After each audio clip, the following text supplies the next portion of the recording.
All right, let's talk about the Uptick Coreopsis perennial trio.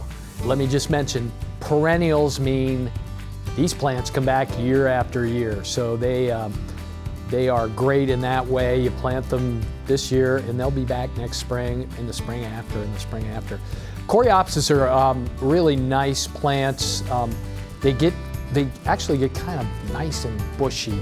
They only get about 18 inches tall, 12 to 18 inches tall, but they're loaded, just loaded with blooms. Now, the one thing about Coreopsis that I like to tell everyone is that, you get into maybe early July and they start getting a little sporadic in their blooming. So if you have a plant this tall, just go in and chop it down about this low. Won't have any more blooms, but in about 2 weeks it'll be covered with blooms again, and that'll get you into the fall, and it will also bulk up that plant. So that's my big Coreopsis tip for you.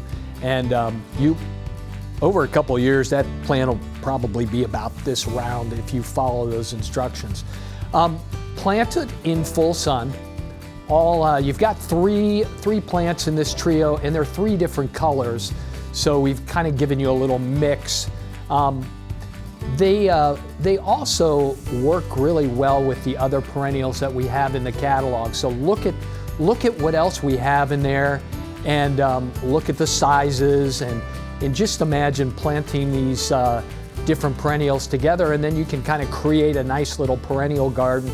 Throw a few annuals in there, and you're going to be the talk of the neighborhood with your gardening expertise. I think I mentioned they go in full sun. If I didn't, they go in full sun. Don't even think of plant it over in the shade. It will just be a miserable existence for that plant, and may not even come back the following year. Also, feeding your plant is super important. We say if you feed your kids, if you feed your dog, if you feed your cats, also feed your plants.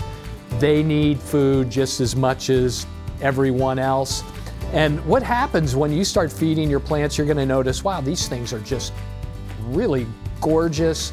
They're healthy. They're much larger than I've ever had before, and you'll just want to keep feeding them. So I recommend feeding these Coreopsis with our Nature Source fertilizer. 1 little cap, pour it into a gallon, is how you mix it up, and you feed these perennials in the garden about every other week. That should be fine. So pair them up with some other perennials and annuals in your catalog. Don't forget to trim them back mid-July, and you will really have some fun with the Uptick Coreopsis trio that you're checking out right now.